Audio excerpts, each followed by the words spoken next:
Snake Cinema Podcast stepping in. Your one-stop review, let it sink in.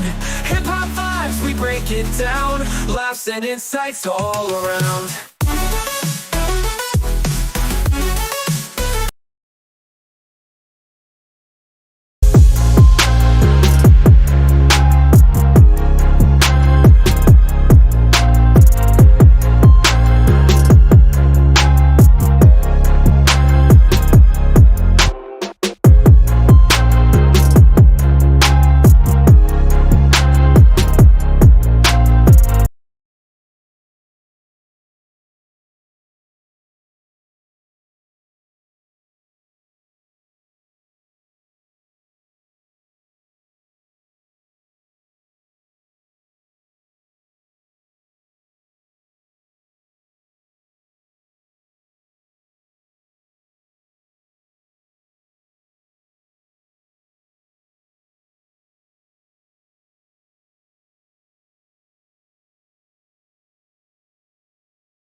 What it do, what it do? Welcome to another. Can y'all see me? Hold on. I don't think y'all can see or hear me. Give me 1 second. Mic check, mic check. 1 2 1 2. Great, Evie Mux. Thanks for. Hold on. There we go. There I go. I was wondering what was happening. Uh, Thank y'all for tapping in. I appreciate y'all. For another episode of Snake Cinema Podcast. I am your host, Prince Elias, and today we have a great episode for y'all. Um, it's gonna be fun. Two movies that I really enjoy and want to talk about, um, and it's gonna be a good time. But first, this episode and every episode is brought to you by ENT Reptiles. Orlando and TJ. Thank y'all for supporting the channel and supporting your boy. I appreciate y'all for real, for real. Thank y'all so much. Follow them on all social medias, ENT Reptiles, Orlando and TJ. Great support over there. I love y'all for life. Um, let's see. Let's see. Before I get to the chizzy chats, update on my second clutch ever. We're 3 for 3, baby. 3 for 3. It started off with 5 eggs. Two unfortunately didn't make it. And of course, those two were the all geners. Um, but we do have three healthy, beautiful babies. They're in deep blue right now.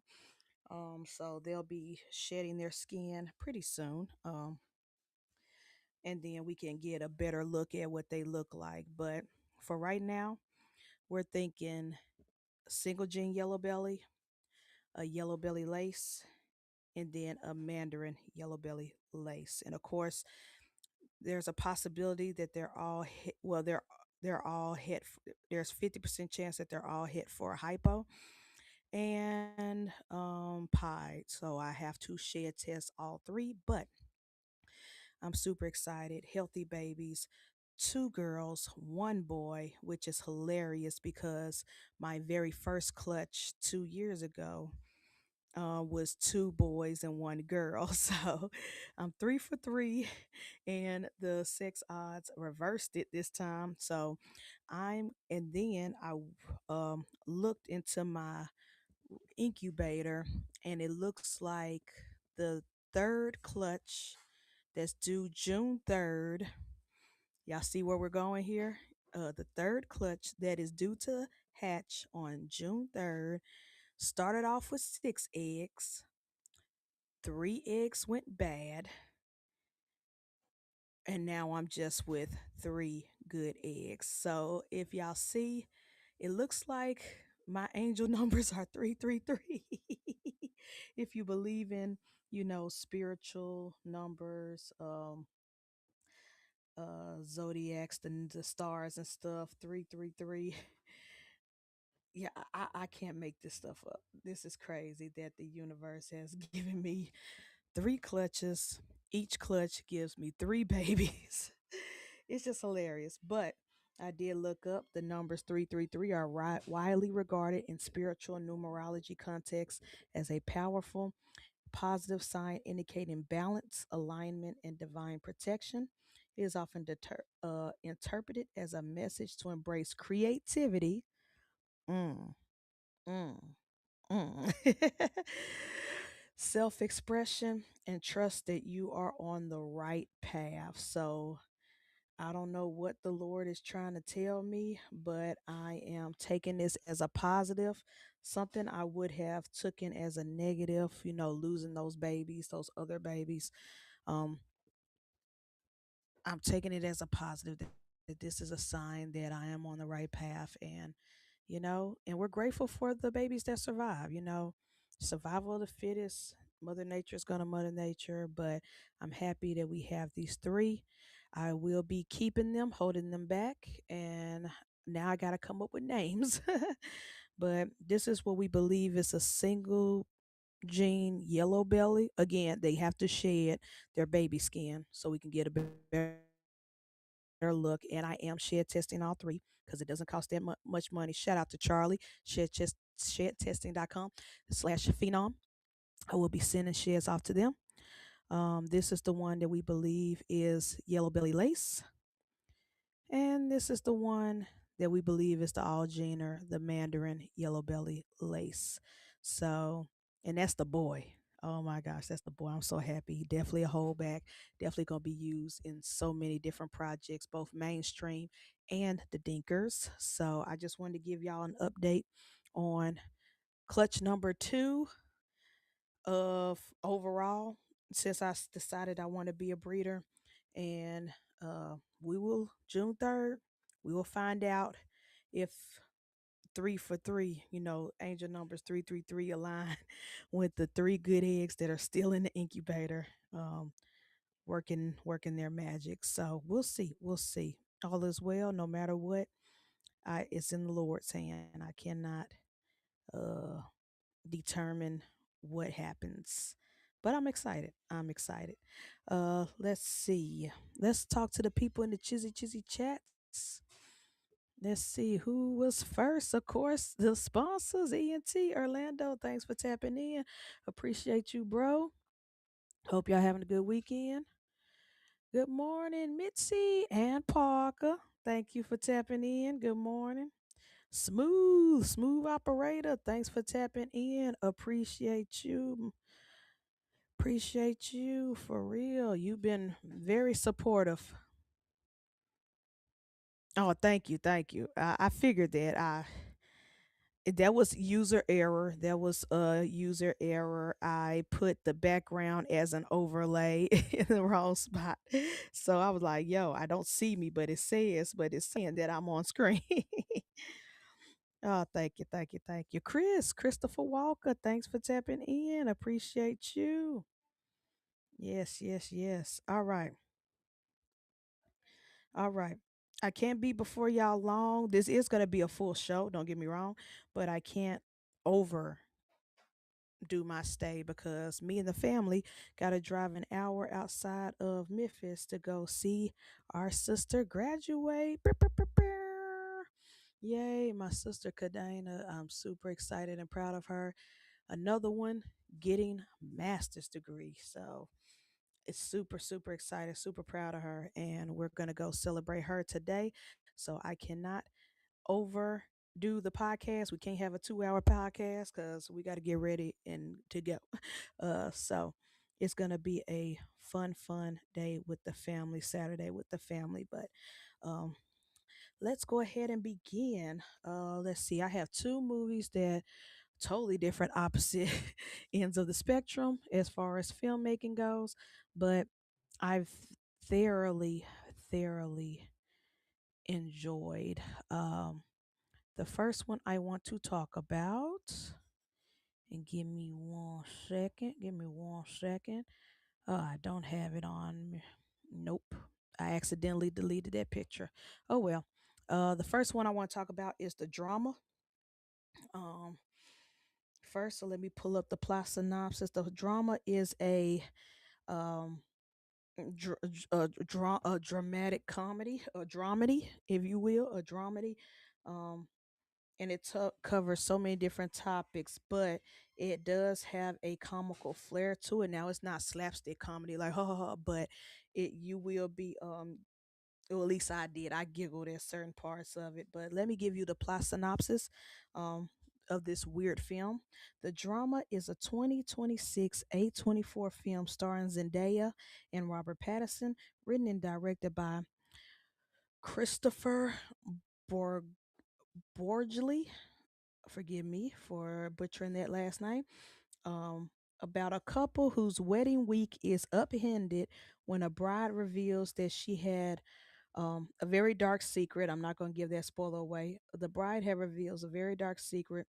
The film is marketed as a dark romantic comedy, explores the theme of radical acceptance, forgiveness, and the limits of love, sparking controversy of its handling of the subject matter.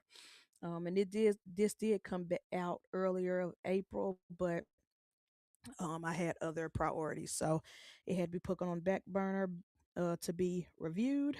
But when I tell you A24 has made its reputation that no matter what, whether the film is good, whether the film is bad, it makes bold choices. And it's not afraid to be creative, be different, and it's definitely A24 is that studio where if you create a movie that you're not afraid of being weird or crazy or WTF moments, you send your film, you try to get picked up by A24. When you go to these film festivals and hope that it gets bought out by a distributor, the most creative people usually want their films picked up by A24. It's become that studio for better or for worse, because sometimes they do have some misses. They do have some movies that you like, not so sure about that, but when they hit and they do good, they do good. And I'm come to report, at least in my opinion, again, this is all my opinion. Um, it's not a fact, but I will say I actually enjoyed this film. I've thoroughly enjoyed this film. Um, the drama, it really is a dramatic a drama romantic comedy. It hits all three beats, and I think it balances it all three beats, all three genres very well. um However, I get why it's controversy with the subject matter, and I get why some people don't like it. Without spoiling it, because I really want people to go in blind, like I went in blind. I also think I like that. I like when you go in blind watching a movie without knowing what's happening, because the trailer gives you, this couple, they're out to dinner with their friends, and they decided, let's play this game where we share the worst thing we've ever done in our life. And once it got to the bride, who was played by Zendaya, everybody's reactions is like, what the, you know, and craziness ensues. And I won't tell you what she admitted that she did, but I will say that I get why it's controversial, why some people would be uncomfortable with this and be triggered or upset by this. I get it, but I feel like at this point of the game in 2026, with everything that's going on in the world and everything that's been going on, and how we are desensitized and normalized to certain things, especially violence, um, it makes sense that films are starting to reflect reality. And eventually, we are going to come across people in real life like Zendaya's character, if we haven't already. Um, and so there's no, I feel like this film ripped a band aid or made knowledge to an elephant that's in been sitting in a room for a long time that nobody wants to acknowledge. So again, I understand and get the divisiveness. I get why some people, critics and regular everyday audiences, were upset with this film or didn't walked away with this film feeling uncomfortable and did not like it. But at the same time, at some point we have to start addressing this subject matter, in this type of violence, because again it has been normalized and has been, and we have become desensitized to it, to now it's just an average Tuesday when you see on the news this happened, that happened, this happened. It's become like, oh, it's just a Tuesday, it's just a Wednesday. Like, it's not a big deal anymore, at least when it comes to in America. And that's unfortunate, but it's about time that, again, art imitating life, or life imitating art.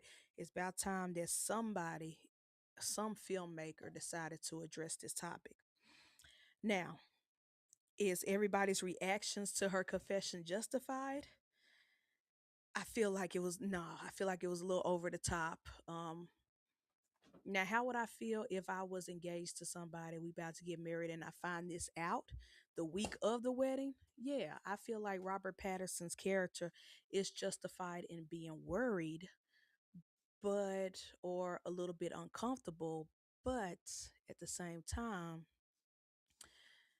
he was such a, he's made his own mistakes, had his own sins. I feel like his confession was 10 times worse than hers, cuz all she did was think about something. He actually acted on something, as well as all the other people at the table. That's what frustrated me about these characters, not about the film. The film was great. It played out wonderfully and I had a good time watching it. But what frustrated me about these characters, these side characters, and Robert Patterson, the friends, is that y'all, when y'all confess y'all biggest sins, when y'all confess the worst thing you've ever done in the past, you've actually put action to it. You actually done it. She just confessed something that she thought about. And I just don't think I don't think the energy that she got back, the reaction that she got back compared to theirs was justified. Um, and again, not only is the theme controversial and divisive, but I think another reason why why some people did not like the film is because they, a lot of most of the characters, about 80% of the characters, almost everybody except Zendaya, were unlikable. Oh, and then one more side character who, really didn't do nothing wrong. They just around a bunch of a-holes.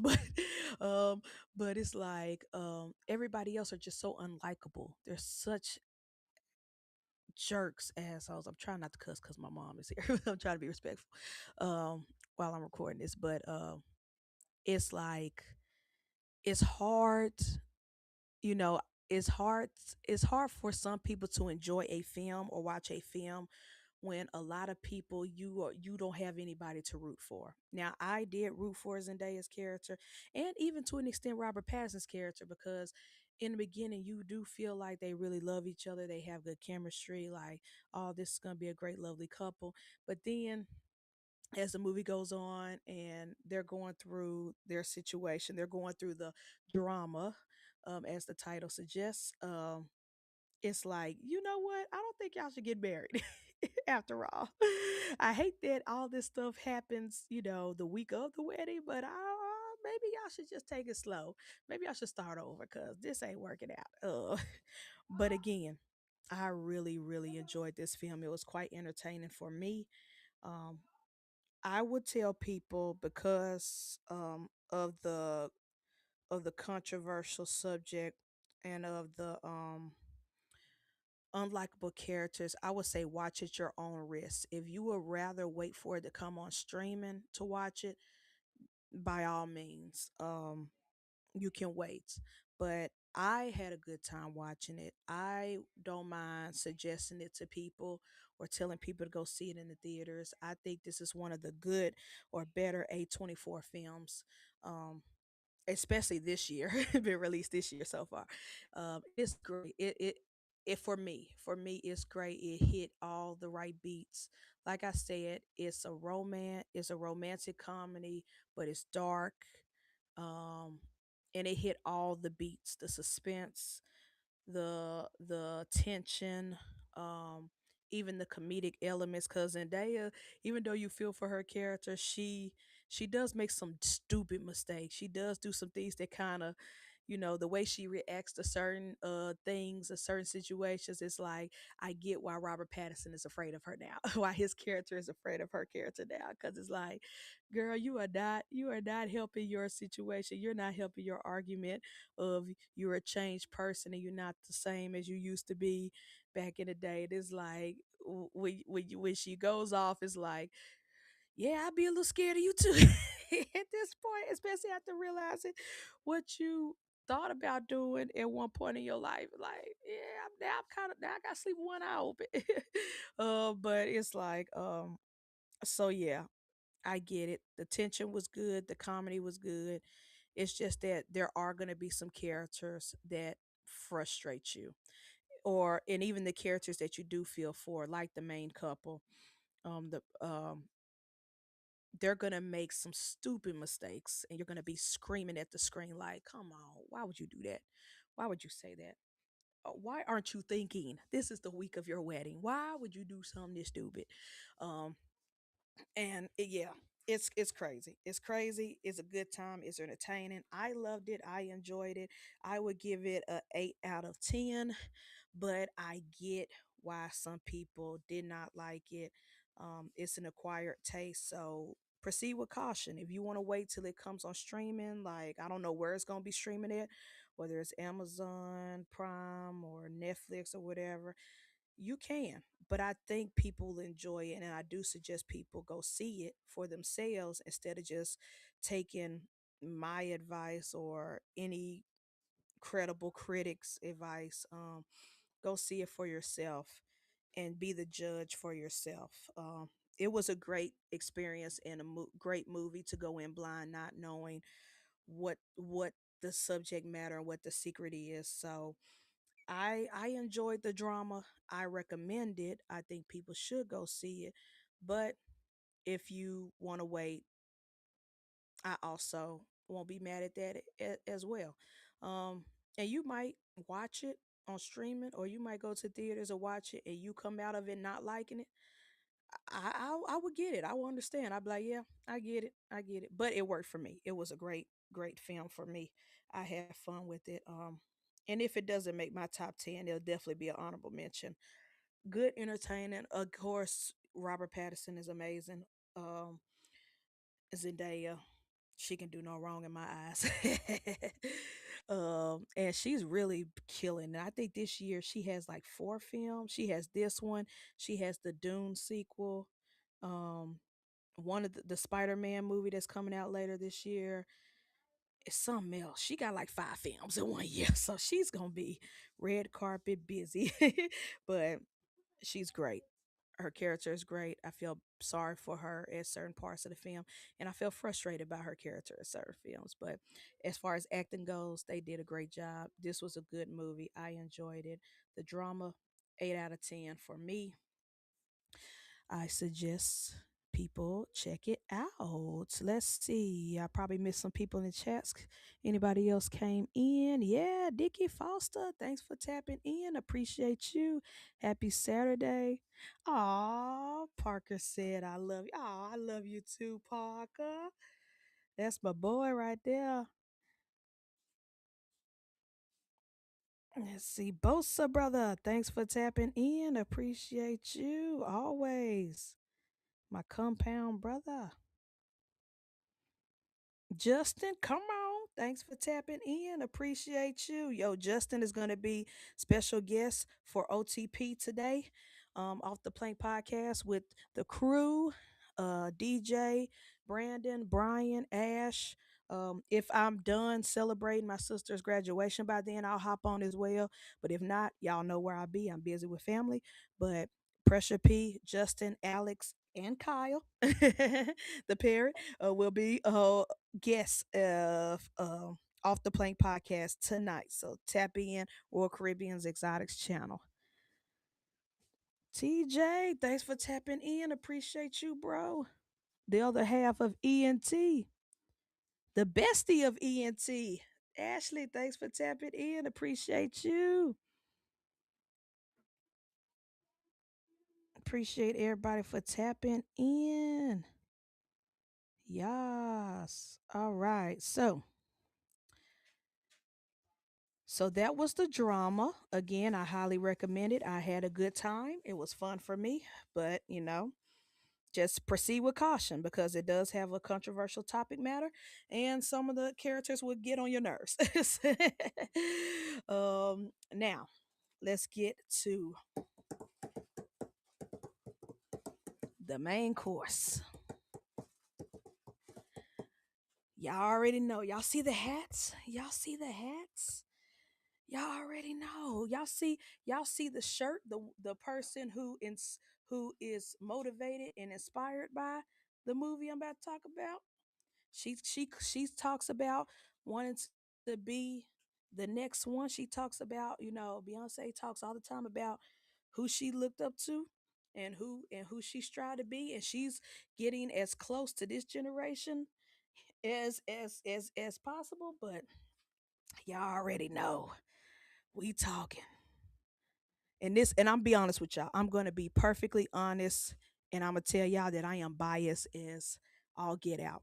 I am biased as hell because I've been a fan since I came out the womb.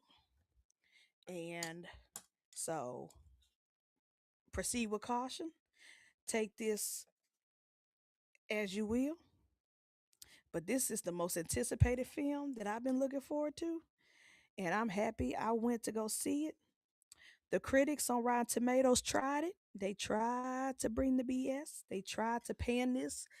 And the audience said, F you. And so if you look on Rotten Tomatoes, what the critics score and the audience score, they couldn't be so further apart. But I side with even though I am a small critic, I side with the audience on this one. Me and the audience, we tag teaming all the professional critics because they were on some bull. It was strategic. It was planned. It was some coordinated BS. But that's why my dad always told me, don't listen to the critics. Go see a film for yourself. Don't not see a film based off someone else's opinion. Go see it for yourself and create your own opinion. And I'm so happy that all of us did because we are talking the man, the myth, the legend, the king, Michael. When I tell you, this movie experience brought back so many memories, so much fun, so much woo. Yes, Michael. I've been looking forward to this film ever since they first announced it, ever since they announced the cast, ever since they announced who was directing. So let's give you the plot synopsis, which is so obvious, but plot synopsis. Michael is a 2026 biographical film about Michael Jackson, directed by Antoine Fuqua and starring his nephew Jafar Jackson as the pop star. The film covers Jackson's life from his early days of the Jackson 5 through his solo stardom, focusing on the rise and fame and omitting later controversies due to legal reasons, with a sequel plan to continue the story. Uh, the movie was released with major box office success. Let's see, blah blah blah, and yeah. So I will say this: just because I'm a biased fan, I do have some critiques. I do have some critiques, even though I am a biased fan. I'm gonna let y'all know right now. This movie was a 10 out of 10 for me, and I had a great time. And I'm going to go see it again in theaters when I get paid next week. That's it. That's the review. Well, that's the main points. 10 out of 10. I'm going to go see it again in the theaters. This time on IMAX. I did the regular theaters. Shout out again to our sponsors, ENT Reptiles, Orlando and TJ, because they sponsored that movie trip. I appreciate y'all. And I love y'all. They sponsored me going. They sponsored my popcorn and drink, and I appreciate that. But yeah, I love that movie so much. I am going to go see it again. and I don't care. I don't care. That's going to be my special treat. Especially since May is my birthday month. But yeah, I will let you know if you haven't gone to see the movie. This movie is not going to cover his entire life. It's going to start with the Jackson 5 and it's going to end when he goes on his bad tour in 1988 because they were always planning on a sequel. It was just obvious. Um, and so, yeah. And Michael Jackson been famous since he was 10 years old. So, and he died 50, 52, 53. He died in his 50s. So he's been famous pretty much his entire life. So you cannot, unless you were going to do like a Lord of the Rings type 4 hour film, you was not gonna get his entire discography in one movie. So I knew they were gonna do a part two. I just knew it. I was just even before I watched the film, I was like, because there's no way. When I saw that they were stopping at 1988, I was like, yeah, because they plan on another sequel. But let's give you the good. What I loved about this film, yo, first of all, Antoine Fuqua did a great job as director.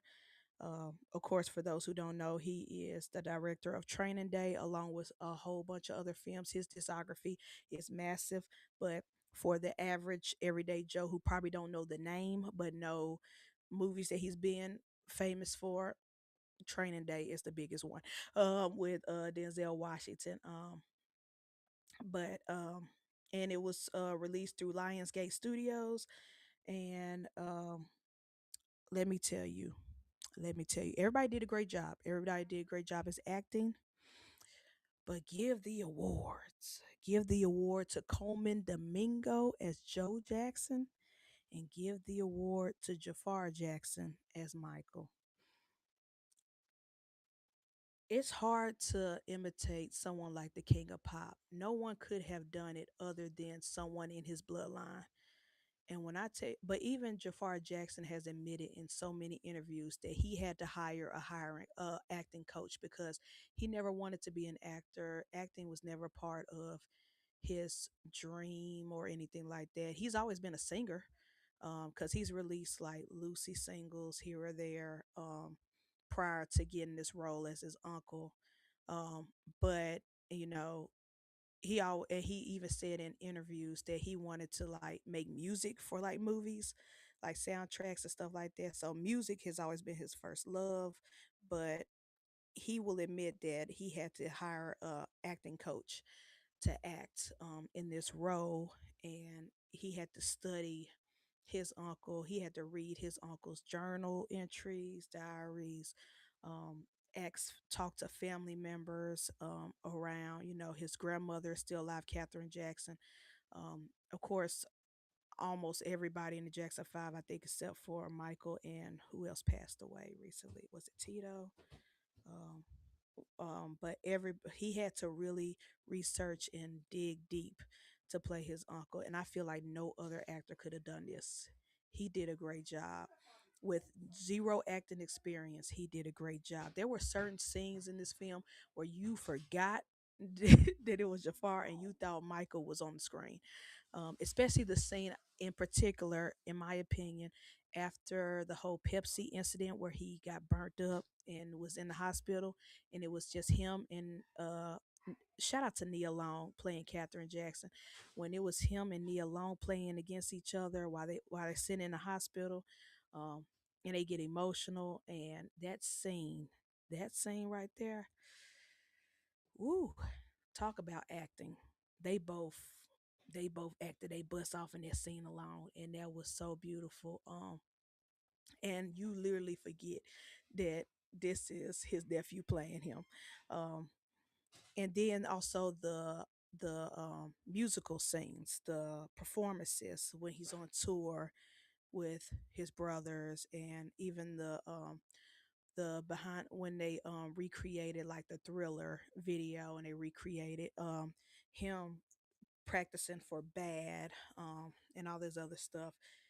Those scenes, it wasn't just him imitating Michael. He literally became Michael. Like performance wise, the performance is great. The singing and dancing, he hit it.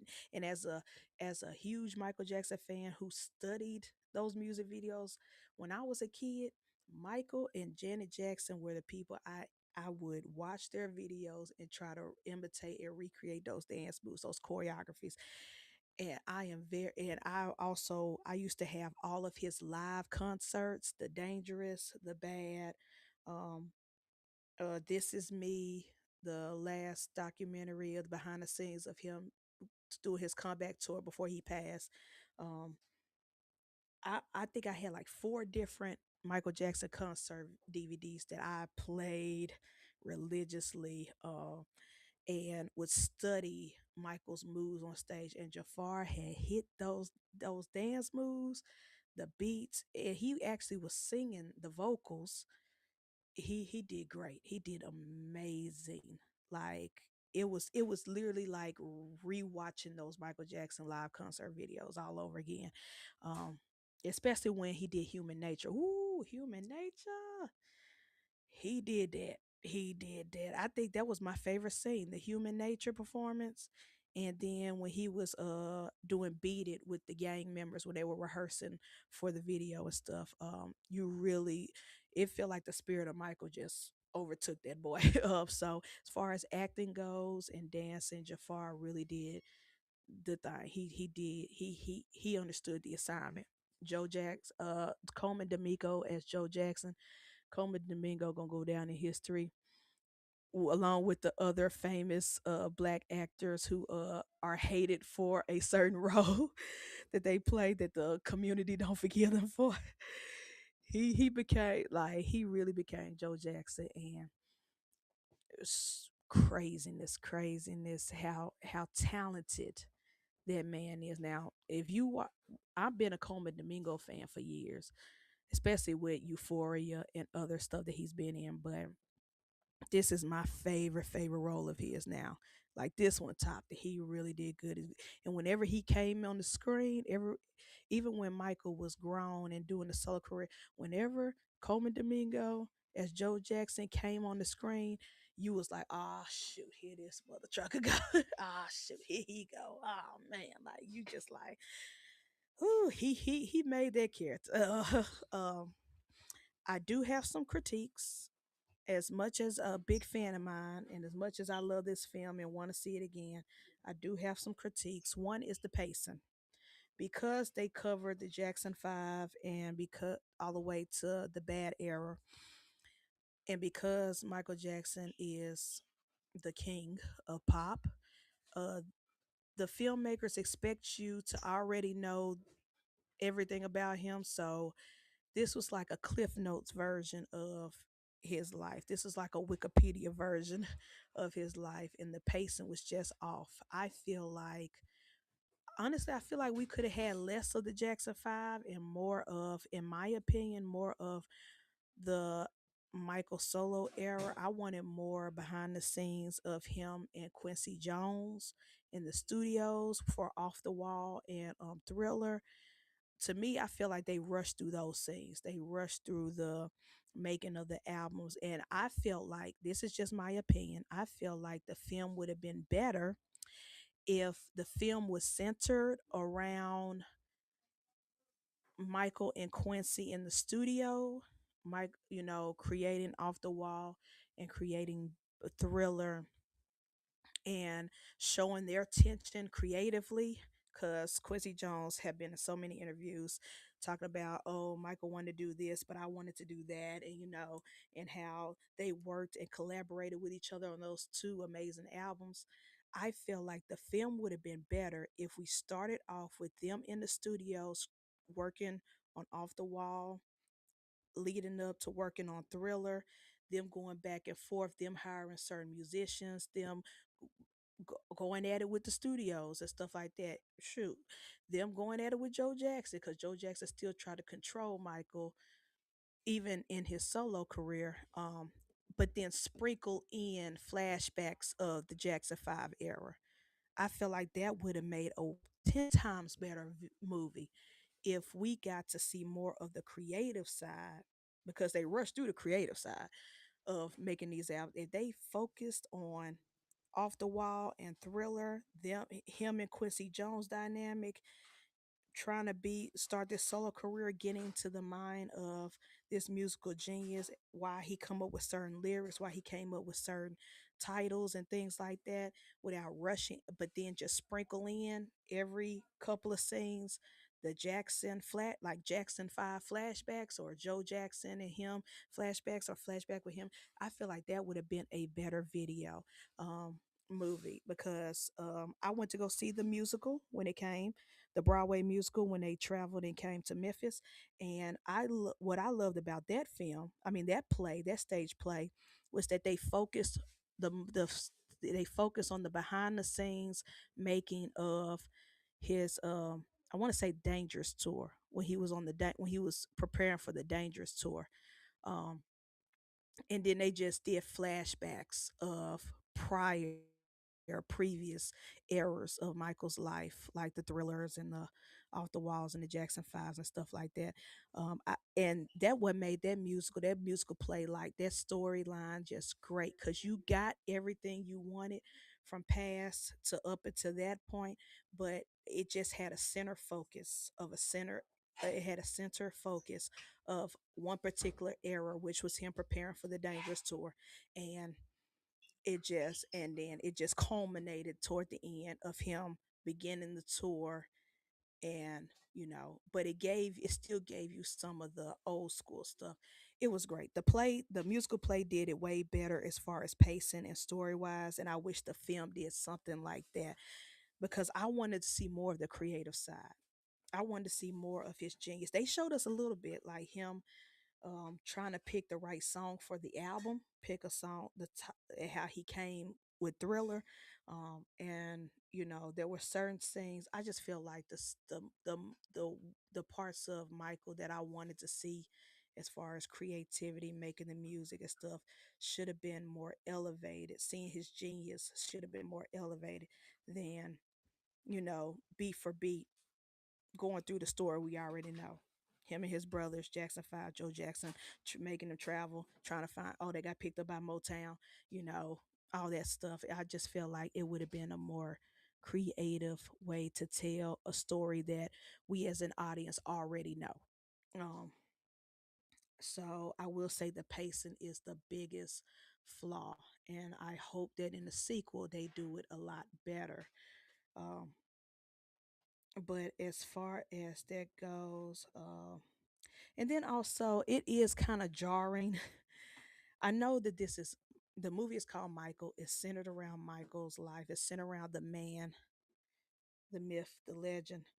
But I just, um, but it's kind of jarring when you don't have the whole family.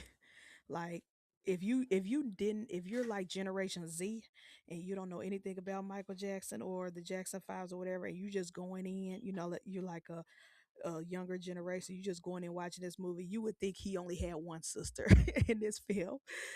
They didn't show Remy, Janet, none of that. All you saw was Latoya, and even all the brothers didn't get a chance to like be seen or whatever. So it was like those type of things were kind of off-putting in a way. But it wasn't a big deal, because again, the movie is called Michael. It's centered around Michael. Um, but yeah, but it was kind of weird. It was kind of weird when he has so many siblings, and so many siblings that are famous, and to not have them not even mentioned like in any of the eras, because Janet was very much alive when he was with Thriller and them. And it was just weird. You would think that Latoya was the only sister in the house, which is crazy. Also, the last gripe I have with this film, and this is a big one for me because it threw me off in certain scenes. And I get it. I know Hollywood is changing. They don't, PETA and ASPCA and animal rights activists, they don't want animals to be used for entertainment. They think it's abuse, and I get that. I get that. I understand. Hollywood has a very bad history with animals. Animals dying, being hurt, being neglected for the sake of a movie. With that being said, The CGI in this is jarring. The CGI in this film is so annoying. The CGI bubbles, it will take you out the movie. The movie is so perfect until bubbles show up. And Muscles, the snake, whoever did the CGI snake, I'm glad Muscles made an appearance. I thought it was cute. The little scene with Michael and Latoya, and they just sitting in a room talking, and Muscles is just crawling on the couch. uh, but the CGI is so bad.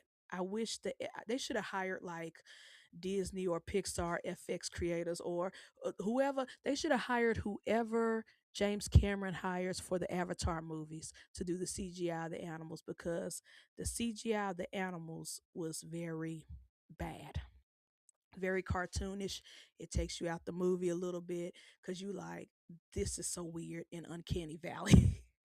To me, that was the biggest gripe. They should have called Antoine Fuqua. He got money, he got connections, he got peoples. He could have called James Cameron and said, "Who is your FX, graphic design team? Because we can't have real animals on this set, so we need a monkey, a snake, a giraffe, and a llama." Oh, because man, that took me out. That took me out. I was like, yo, Bubbles look bad. And shout out to Bubbles. Bubbles is still alive in Florida at a sanctuary. Um, and they say he's like the head honcho in charge there. But yeah, he's still alive. I think he's like in his 40s now. So shout out to Bubbles and all the animals. Michael was really an animal lover for real. For real. And again, I'm happy that Muscles got a little cameo in the movie because I love the fact that Michael had not one but multiple snakes. He had a boa constrictor and he had a Burmese python for sure. So I loved that they made an appearance in the film, even if it's just for a small scene. But boy, is that CGI jarring to look at. It's like Muscles look like a boa mixed with an anaconda, and it's weird. If you've seen the movie, you know what I'm talking about. If you haven't seen the movie, when the scene shows up, when you go see it, and the scene shows up, you're gonna be like, dang, that's bad. But yeah. But I get it. PETA, animals' rights, all that jazz. They don't want real animals in the videos. But you could at least call the snake father, Claudius, who is in Hollywood, and have him bring one of his real live snakes. And just because all Muscles was doing is sitting on the couch while Michael and Latoya is talking. Like all you had to do is just the snake father. It won't be no animal cruelty. No animal will be harmed. He's just sitting on the couch. Get you a little a boa or a Burmese or whatever. You could have called anybody for that. If you don't want no monkeys in it, cool. I get that. But hire a better CJ. If Bubbles show up for part 2, the sequel of the Michael movie, get a better CGI if you're not gonna have a real monkey in that junk. Cause oh, that was bad. That CGI was horrible. But I digress. Like I said in the beginning of this review, this movie was 10 out of 10. I'm very biased and I'm not afraid to say it. I loved it. I'm going to go see it again in theaters. When it comes out on Blu ray, I'm going to get it. Even though Blu rays are obsolete, I don't care. I'm going to have it sitting on my shelf. I'm going to get the Blu-ray. I had a great time. Everybody did a great job. Antoine Fuqua did a great job directing. Everybody who acted did amazing. The fact that Mike Myers, yes, the Mike Myers, Mr. Austin Powers, Mr. Shrek, made a cameo in this movie, and it took me halfway through the movie to realize that was him. Chef's kiss. That was great. That was funny. Once I realized that was him, I was like, "Oh shoot!" But everybody did a great job acting. Nia Long did a great job as Catherine. Even in scenes where she wasn't talking, but you just see her facial expression, how she was torn between, trying to protect her kids, but also, old school mentality. Gotta honor your husband because he's the head of the house, stuff like that. Um, and the scene of her and Michael in that hospital after he done got burnt up by the Pepsi commercial, it was just like that was great. She really did her thing, and she don't get enough praise in these reviews for playing Katherine Jackson. Nia Long did great. I loved it. I had a great job. I highly recommend Michael. Yes, it is a Cliff Notes version of his life. You're not gonna get no in-depth stuff. The pacing can be off, but to me, the performances from both Jafar and Coleman Domingo makes it worth seeing that film. They did a hell of a job, and they did Michael Justice, in my opinion. I still recommend the stage play better. The stage play, the musical better. So if they travel in your city, go see it. Or if you just happen to go to New York and see it on Broadway, go see it. It's amazing. Perfect. But yeah, that's my review for Michael. So let's talk to the people in the chat. Fred, thanks for tapping in. Appreciate you. Thanks for tapping in. Wiz, caw.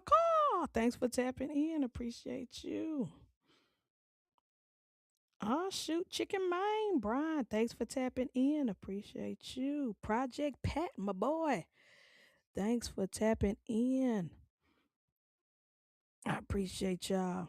So, yeah, two movies I absolutely love. I absolutely enjoyed the drama starring Zendaya and Robert Pattinson, and then Michael, the movie starring Jafar Jackson and Coleman Domingo, Nia Long, and a slew of others. Great talent. Can't wait for the sequel to come out. I will be going to see that. It has been a fun time at the movie theaters. It felt good to be back in the movie theaters. Y'all know I've been Jack Sparrow in a lot this year, but it felt good to actually sit in the theaters with the crowd. Oh my gosh, the crowd was amazing. First of all, our theater was packed. I bought my ticket 2 days in advance. When I got to the theater, it was a line wrapped outside the door. Um, and then they were turning people away, saying, all screenings were sold out for Michael. And they had like three different theater rooms dedicated to just the Michael movie. Um, in that particular theater. And so yeah, we had, and people were dressed up. People had the t-shirts, the memorabilia, everything dressed to the nine. My theater was packed, and we had a good time. We were singing along and everything. So it was great. It was good. And one lady, older lady, she on certain scenes, like the scene when Michael was like standing up for himself against Joe, she was like, "Yeah, that's my baby." You know how old women are. You know how they talk. But it was great. It was a fun time, a great experience. I love going to theaters like that and seeing movies like that where the entire audience gets engaged. And I enjoy it. It was fun. It was a great experience. So thank you to the sponsors, ENT, Orlando and TJ, once again. Appreciate y'all again. I gotta go, and because me and my family is going to my sister's graduation to celebrate her getting her master's degree. Yo, our family is degreed out. We are degree crazy. So gotta go support the family. So if y'all don't see me later on tonight, you know why. But I still want y'all to go support my boys. Go support the bros at OTP podcast tonight. The special guest is Pressure Pythons. And then shout out to Wiz Kakash, Wiz Tang Clan. Watch Sophisticated Ignorance right after that later on this evening, 8:45 ish. Y'all know we late. We be on CP time. So if y'all don't see me at all later on tonight, y'all know why. I'm with family, enjoying life, touching grass, being outside and off these interwebs. But please go support my family on their two shows tonight. And then tomorrow, support Father Don with Everyday Keepers. Watch his show. And then right after that, we got Fred and AJ with Serpent Entertainment. Nikki and Lace, they did not have an episode last week of Show Me Your Rack, but double check their page, double check Irresistibles, and see if they might have a show tomorrow as well. Support all the shows, support all the podcasts, all our families, at least the ones that you love. Again, don't watch people who make you mad. Don't watch people who trigger you or upset you. Don't hate watch. Trust me, there's so much entertainment out there, so much podcasting out there. If someone you know gets on your nerves, then why are you keep engaging in the content? That's crazy. That's insanity. I can't stand this person, but I'm gonna keep watching their show and then keep getting mad that they say or do something that makes me mad. That makes no sense. So please disengage with what you hate and engage with what you love. And there's plenty of it out there. So I love y'all. I appreciate y'all. I thank y'all for tapping in every Saturday morning to watch me live. I also appreciate the replay gang, hashtag replay gang, those who watch and comment later on. Thank y'all so much. We will see y'all next week. Next week, we have I forgot the second film that I chose, but I know I am reviewing Mother Mary, another one of those weird, obscure A24 films. A24 is hitting it out the park, but I can't wait to talk more about that with y'all on next week. And there's another film that I will be reviewing. And we're getting back to documentaries on Netflix. I know that for a fact because there's several documentaries that I need to talk about that are just crazy, crazy. But we will talk more about that in the coming weeks. It's May, y'all. Officially May, my birthday month. Also the last month of school. So yeah, a lot is going to be going on. I'm not going to cancel any of my shows, but just know me and the snakes have been busy with these photo shoots, with these prom send offs, with all this other stuff. So if I'm late or if I do a show like later on Saturday afternoon instead of early in the morning, you'll know why. May is a very busy month for me. But I love and appreciate y'all. Love and appreciate our sponsors. Thank y'all. Thank y'all. Thank y'all. Y'all have a good, happy Saturday. And we are out. Peace.